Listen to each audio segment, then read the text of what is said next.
Hey skiers, I'm Jeff from skiessentials.com. I'm Emily. And I'm Bob. How's it going? The three of us are here at Sugarbush on a kind of silly day, a little wet, a little foggy. But the reason that we're here is very exciting. So Blizzard has a brand new redesigned Rustler and Sheeva line. And it's not just like a slight change. There's a lot going on in these new skis. Yeah, wholesale change. Yeah. Pretty so, different. Right, it's kind of like they fits in the same spot in their lineup. Yeah. It's a similar concept, but the way the skis are built and everything like that is there's some significant changes here. So we're gonna keep skiing here at Sugarbush. Bob and I will meet you back in the studio and we can chat more about the construction details, any changes in shape and stuff like that. But before we do that, Emily, I don't believe you will be joining us in the studio. Sadly so not.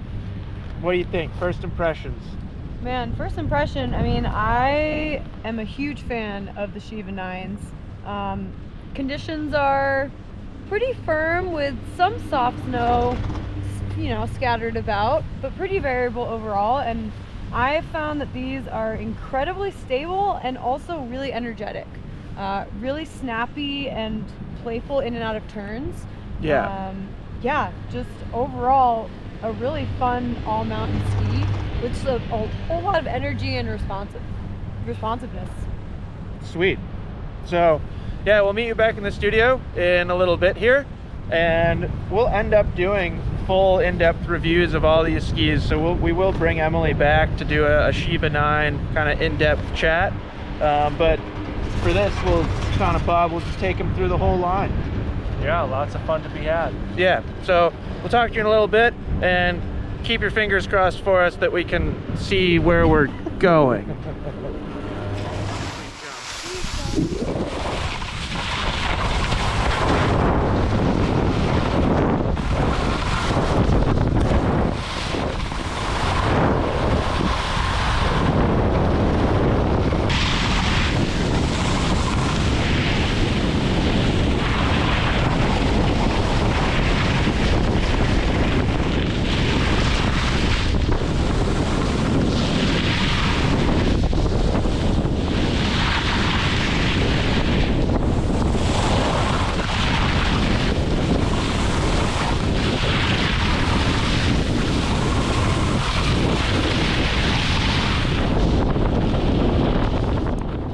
Hey skiers, here we are back in the studio. Tough day back there at Sugarbush. It happens. You still gotta go. No, it was a lot of fun.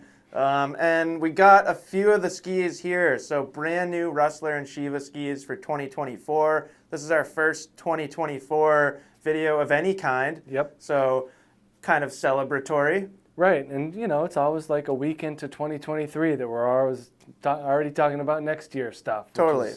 Just hilarious. Yep. So yeah, we took 3 pairs of skis back with us after that Sugarbush day. I think we've had, 5 days on them now? Yep. Kind of bouncing back and forth between the 9 and the 10 between Bob and I. We have the Sheeva 10 up here too. I thought the Sheeva 10 graphic was awesome. Yep. We can take a closer look at that in a little bit. But really exciting. We've been kind of waiting for a refresh on the Rustler Sheeva line, I think at least for a couple of years now, since Blizzard came out with True Blend. Yeah. That's really where my mind went to, well, when are we going to get True Blend Rustlers? And basically, we get True Blend Rustlers, we get kind of everything that we expected, but a whole lot more too. Yeah, totally. So, Bob, do you want to take us kind of through the overall changes, at least to construction of these skis? Yeah, so as you mentioned, True Blend, and it's basically their Freeride True Blend, which is the same wood core that they're using in Hustle. So pretty interesting. They're using that blend of beech, poplar, and paulownia. So 8 beech, 3 poplar, 5 paulownia, really blending that lightweight and playful energy of the ski. And I think we both felt that in Hustle. Yep. We were like, wow, what a great job they did making this ski really energetic, super grippy, very bouncy, very playful. Yep. And the fact that they did that in Rustler, I think, makes a lot of sense. Right. And then taking it to the next level with their additional materials. So this is kind of where the construction differs a little bit. I can talk about, it's not a huge difference, but at least in terms of Rustler, we are getting their flux form metal laminates. Interesting term. I think we enjoy talking about it. It's a fun thing to say. Basically what they're doing is they're taking one full sheet of metal underfoot, extending edge to edge beyond the binding zone, and then 2 more applications, and this is kind of where we see some similarities with some other skis. We kind of viewed it as a mix of like a Titanal Y-beam from K2 Mindbender and Vocal's now tailored Titanal frame. So they're using that frame technology, having these kind of fork-like metal bands go up to the top, leaving the tip unencumbered. This is where it differs from Vocal, where Vocal has that frame that goes all the way around. Blizzard's cutting it short, kind of keeping this more like a tuning fork style. And I think that really does a nice job, especially with the torsional stiffness and playfulness in the shovel. Yeah. They do the same thing in the tail. So from that midpoint, that mid platform of metal back, again, these, kind of ribs of metal going along the side, not found in the very tail. So again, allowing that ski to have really nice torsional playfulness while still keeping it grippy. Yeah. So that's the big difference in terms of construction. They're basically taking the hustle core and adding these new metal laminates to it. It's 3 different pieces. Yeah. So really trying to get that harmony going. And we saw that through with Vocal as well, that they're not connected. And that really allows the ski to bend and flex naturally, playfully. Bigger sweet spot. Big sweet spot, especially underfoot. We definitely found that. And then just, touching on a slight difference with older Rustler, whereas we had the central strip of metal here going underfoot, now we're on the outside. And I think we both felt that this was a nice connection with the snow. Yes. From tip to tail, giving this ski a more consistent feel. And we can kind of get into that when we talk about performance. But certainly construction-wise, it makes sense that they would do this, and we found that that carries forward to the snow as well. Sheeva, slightly different. Everything's the same core, same metal in the fronts and back, but underfoot they're using a fiberglass laminate instead of metal. So that's keeping the energy high, really making this thing snappy, keeping the weight down a little bit as well. Yep, totally. So, not huge differences, but there is a more noticeable difference between construction over current Rustler Sheeva versus former Rustler Sheeva, which was pretty much identical. No, I think the construction is probably the most interesting story. I think there is an interesting story about shape too, and we'll talk about that in just a second. But no, I think it's really interesting. We spent 4 years, I think, talking about these skis. Like 2018, I feel like we started talking about that. It's been a while, and I can't even begin to count the amount of times I have said dynamic release technology. Right. And it kind of feels like they're getting away from that term with these skis, and I may not be 100% right with that, so forgive me if I'm wrong, Blizzard. But the overall concept of these skis was to keep them strong and stable underfoot, but then leave the tips and tails really soft. Right. And I don't really know if you can call it a downside, but the one main complaint that you would hear about Rustler skis is that they were kind of hingy. Like you felt strong underfoot, but then there was such a stark difference between the tip stiffness or the softness of the soft flexing feel of the tip and then that strong feel underfoot. So you could kind of get the ski to fold a little bit if you were really skiing it hard. So I felt like they had an interesting challenge or an interesting scenario here where they didn't want to completely eliminate the playful side of it because it's been proven that this whole dynamic release thing works really well. Don't want to make the ski too grabby and too demanding, but also kind of give it more consistency. And I think they pretty much nailed it by using that True Blend core to control the flex pattern of the wood and then giving more consistent metal from tip to tail.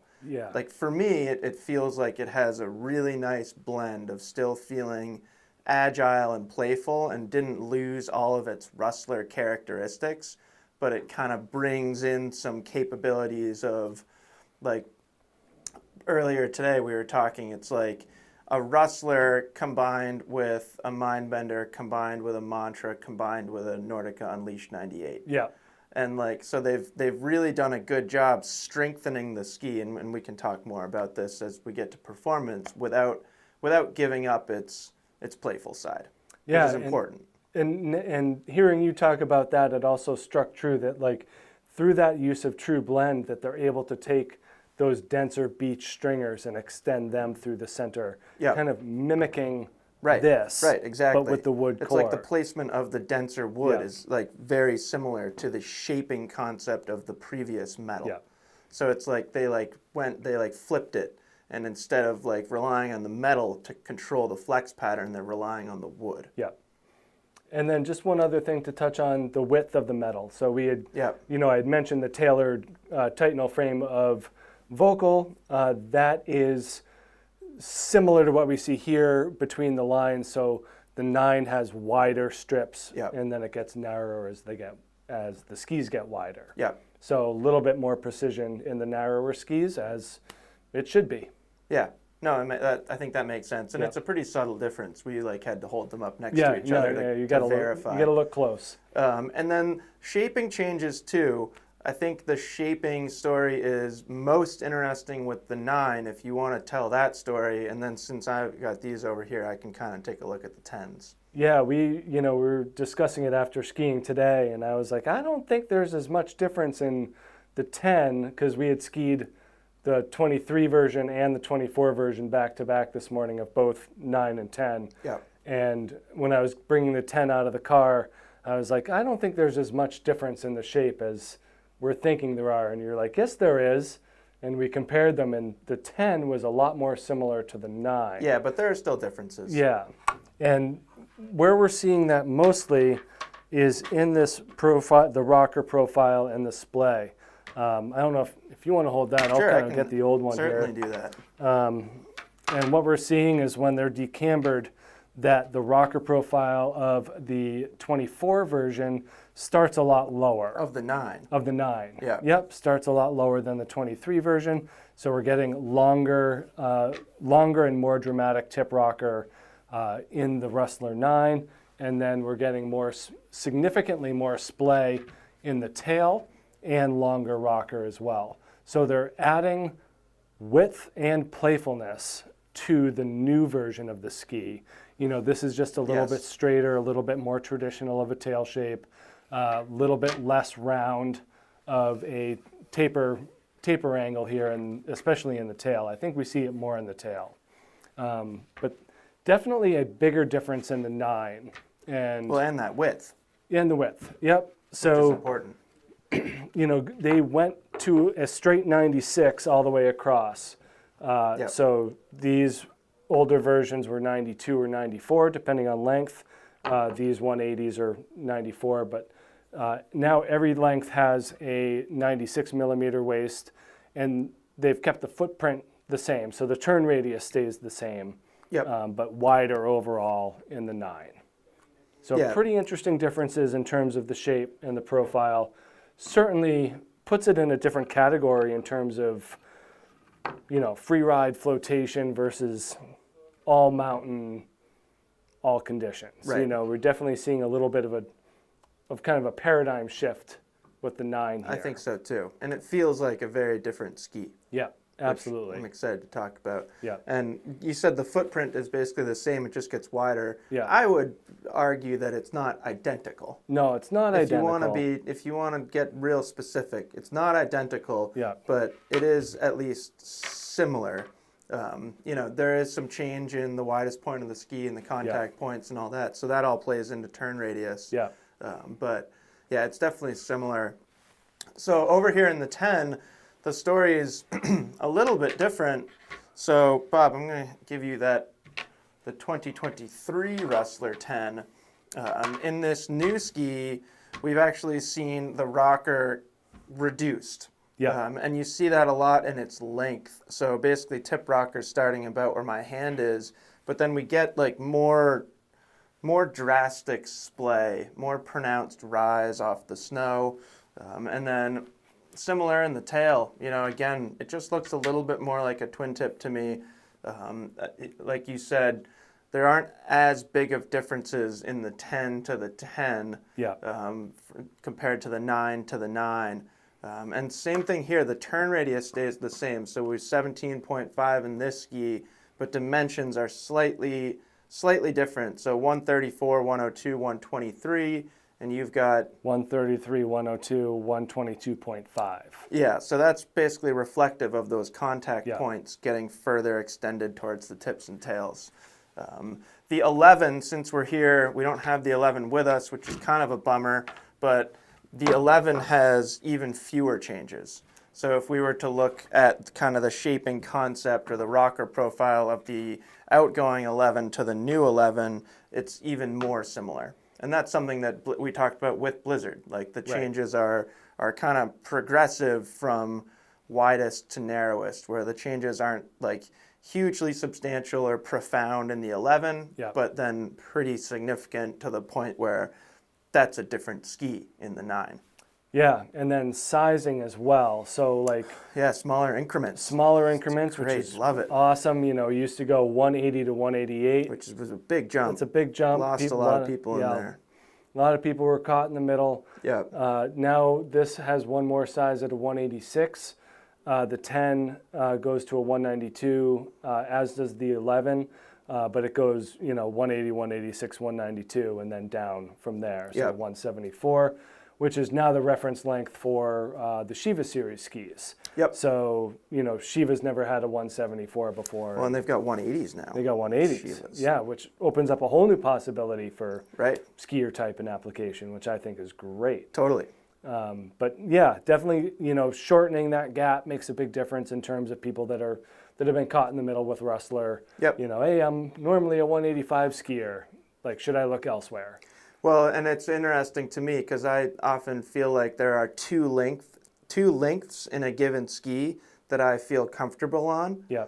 But 172 always felt wildly short. Yeah. And 188 always felt just like overkill for me. Yeah. And I skied the 9 in the 180 and the 174, and they both felt great. Yeah. I would choose the 180 if I was buying a pair for myself, but the fact that I could ski the 174 without feeling like wildly out of place, I thought was noteworthy. And then in the 11, the Rustler 11 at least, it goes 186, then 192. Yep. Whereas it used to be the reference length was 188. So now it's a 186 and the 24 and a 188 and the 23. And those two skis share the same measurements. Yep. So pretty interesting that they dropped 2 centimeters but kept it largely the same in terms of tip, waist, tail. So I think that's just about all that we can confidently say right now about construction and shape. Bob, you spent a little bit more time than I did on the 9. You want to kind of kick us off with just overall thoughts about the 9? Yeah, this and 9. Before we do, I'll mention that we will do full individual reviews of these skis. Couple like snow conditions and different terrain that we'd like to get them in before we do like a true Ski Essentials style review. But you can take this as kind of a mini preliminary review. Yeah, we've had them, soft eastern snow and firm eastern snow. Yep. Not a whole lot of terrain to speak of otherwise, but yeah, this 9, this thing's my jam. Really nice tip to tail edge contact, even with that elongated rocker profile. I think they did a really nice job of making it initiate with ease and with confidence. Yeah. And it's just a very sophisticated feel of a ski. It is. It really is. You can really feel it start to come into its own way up here, whereas the older one was a little bit further down. And you would certainly get plenty of support in the midsection of the ski. But overall, it's really wonderfully smooth from tip to tail in the 9. And a fantastic amount of energy. We were looking at that tail shape earlier. Certainly a little bit more bulbous on the end versus a little bit straighter in the 23 version. And you can really feel that kick you out of the turn. So tons of energy in this thing. Yeah. This is the 180. We didn't get a chance to ski a 186. I did ski the 186 and the 10, but not the 9. You know, I found a little bit of a speed limit this morning, you know, like just a little bit short to be going full speed. For your size on real firm snow. For my size. And, you know, that was really the only thing that I could say bad about it. Other than that, you know, short, mid-radius turns, super quick, very agile. You know, it feels almost like you're not on a 96 millimeter underfoot ski. It's pretty quick. It feels quicker than that. Yeah. Easy to smear, easy to kind of wash the tails out when you want. Just really, you know, maneuverable and easy to manipulate. But yeah, when you drive into it and put your weight on it, it holds. Definitely. You know, it's really only that kind of top end, high speed GS turning that I found a little bit of a limitation in this size.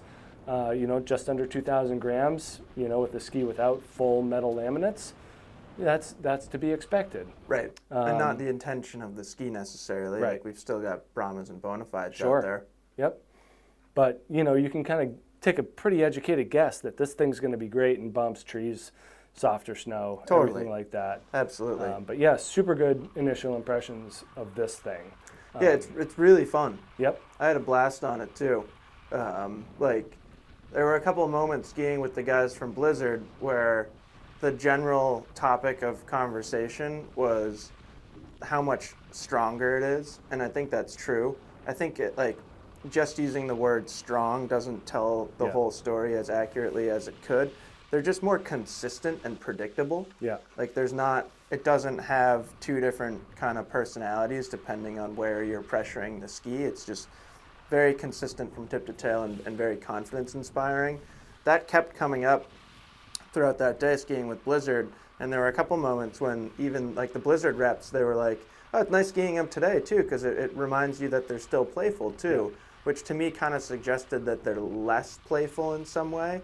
I felt like a more playful skier when I skied them, which, like, who knows, that may be a subjective thing, but when I was skiing that thing, all I wanted to do is like slash turns, jump off stuff. You can do 180s on them more confidently now with a little bit more twin tippy splay in the tail. Like it really feels like a narrower freeride ski to me rather than a more playful all mountain ski, if that makes sense. Totally, and I'll kind of jump in and kind of speak for Emily, who we were skiing with as well, that, you know, she really enjoyed the Sheeva 9, and like I had rarely seen her generate that much energy out of a turn. Sure. You know, she's very fast, very straight, yeah, and she hooked into this, you know, into the Sheeva mentality of making nice, snappy turns, and she looked great. Yeah, she really liked it. Yep. She had mentioned multiple times throughout that day how much she really liked the 9. Anything else you want to share about the 9 before we talk 10? Nope, it was a wonderful ski experience. Yeah, I agree. Maybe before we switch over here, we were talking about how just the change in width kind of positions it among some different skis. So I feel like it's not, I don't even know if this is a positive or a negative thing. It's just an observation. Like there will be people deciding between that and a Mantra or that and a Fisher Ranger 96. Yeah. You know, it just kind of puts itself in a different sea of skis. And I think it's going to live in that width range really nicely. Yeah, we would always kind of, in 92, 94, we're talking QST 92. Right. As, you know, always a good comparison, or Black Crow's Serpo or something like that. Yeah, or even like Stance 90. Yeah. Where now it's like Stance 96. I don't know. It's just a little, it's just interesting how just bumping up even just a few millimeters can really change like your perception of where the ski falls in the sea of skis out there. Right, and whether you can feel it on snow or not, like the actual, just your mentality definitely gravitates towards where does this thing fit in the ski industry as a whole. Yeah. Like it's over 95, so that puts it into a new category, whether it actually feels that way or not. It's just the way that your mind is going to go. 100%. So now over here in the 10, I spent a little bit more time on the 10 than you did. I really liked this ski. I don't think it's as profound of a difference as we talked about over there. I still find that this ski does everything that I wanted to be able to do on this ski. Yep. So it still feels like really drifty and smeary. which I always thought was a highlight of the Rustler 10. It just made it so easy to ski, like very, very intuitive, Yeah. very forgiving even. It's not demanding at all. I feel like all that stuff carries over to the new 10. I just trust it a lot more.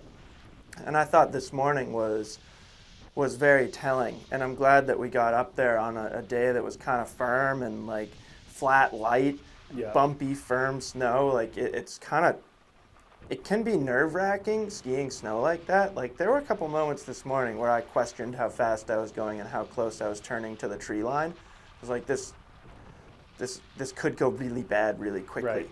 But I wouldn't have done that on this ski.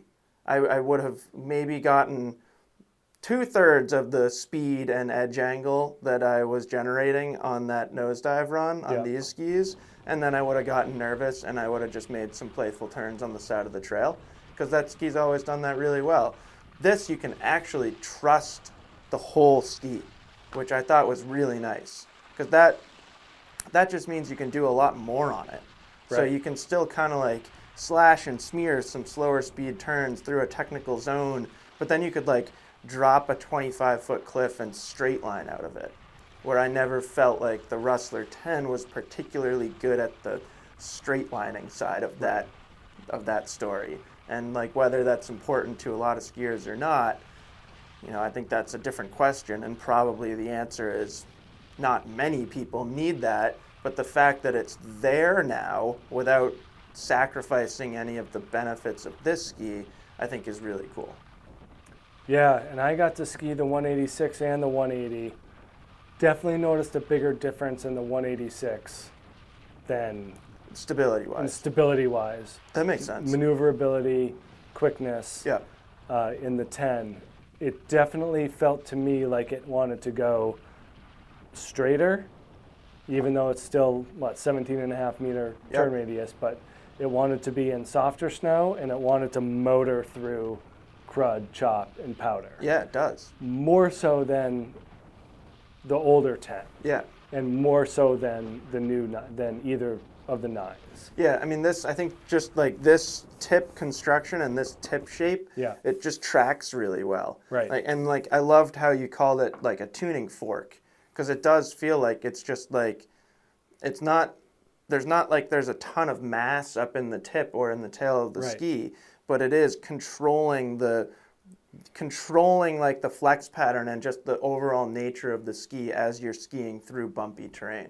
And like that's what I felt today on nosedive. Yeah. Like this ski would have been like kind of flapping a lot at higher speeds like that, and this just stayed very, very composed, Yeah. which I thought was cool. No, definitely had that heavier duty mentality, even though it's not like that much heavier. No, Nor does it have more metal in it.